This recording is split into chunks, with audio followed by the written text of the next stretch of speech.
একদিকে ইংল্যান্ডের county league, অন্যদিকে লঙ্কা টি-20 টুর্নামেন্ট।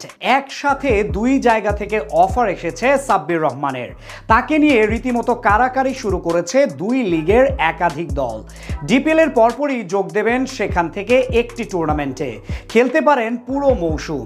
সাব্বির রহমানের প্রতি কাউন্টি ও লঙ্কা টি-20 লিগের এমন আগ্রহ নিয়ে বাকিটা জানবো রিপোর্টে। দীর্ঘ 4 বছরের খারাপ সময় পার করে ধীরে ধীরে চেনা ছন্দে ফিরছেন সাব্বির রহমান। 2025 সালে শুরুটা ছিল ঠিক তার মন মতো। বাংলাদেশ প্রিমিয়ার লিগে ব্যাট হাতে নজর কেড়েছেন দুর্দান্ত পারফরমেন্স করে। তারই ধারাবাহিকতায় এবার তাকে নিয়ে রীতিমতো কারাকারি শুরু করেছে দুই দেশের দুই লিগ। জানা যায় একই শিডিউলে শ্রীলঙ্কা এবং ইংল্যান্ডের শীর্ষ লিগগুলো থেকে অফার এসেছে সাব্বিরের জন্য। অপার সম্ভাবনা এবং উজ্জ্বল ভবিষ্যৎ নিয়ে আন্তর্জাতিক ক্রিকেটে আগমন হয়েছিল সাব্বিরের। ক্যারিয়ারের একদম শুরু থেকে বিশ্বমহলে নিজের হার্ড হিটিং সামর্থ্য দিয়ে নজর কেড়েছেন ভক্তদের।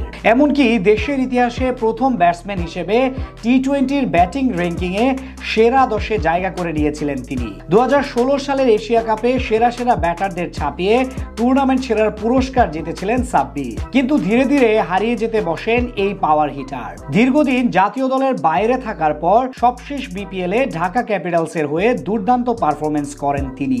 এর আগে লঙ্কা টি-10 লিগেও বাংলা টাইগার্সের জার্সি গায়ে অসাধারণ পারফরমেন্স করে আসেন সাব্বির। একই বছর খেলেছিলেন জিম আফ্রো টি-10 টুর্নামেন্ট, সেখানে মোটামুটি ভালো পারফরমেন্স করে এবার বিদেশি লিগগুলোতে বেশ চাহিদা তৈরি করেছেন সাব্বির। সেখান থেকে এবার নিজেই জানালেন দুই দেশের একাধিক ফ্র্যাঞ্চাইজি তাকে দলে ভিড়াতে যোগাযোগ করছে তার সঙ্গে। সেখান থেকে বেশ মোটা অঙ্কের অর্থ পেতে পারেন তিনি। সাব্বির বর্তমানে খেলছেন ঢাকা প্রিমিয়ার লিগে, যেখানে পারটেক্স স্পোর্টিং এর হয়ে খেলছেন এই ডানহাতি। এই টুর্নামেন্টে ভালো করে আরো একবার জাতীয় দলে ফিরতে আগ্রহী তিনি।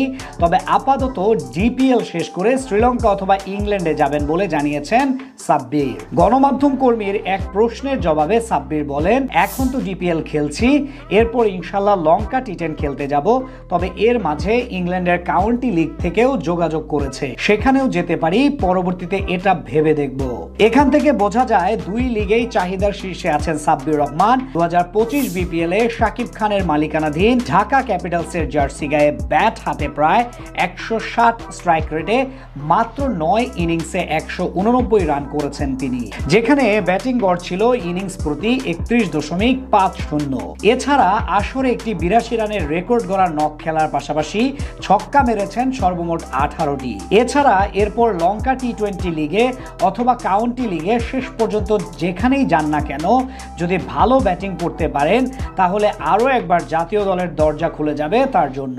এখন দেখার পালা কোথায় নাম লেখান এই পাওয়ার হিটার। সাব্বির সবশেষ আন্তর্জাতিক ম্যাচ খেলেছিলেন 2022 টি-20 বিশ্বকাপের আগে। এরপর কেটে গেছে প্রায় 2 বছরের বেশি সময়, গায়ে জড়াননি টাইগার জার্সি।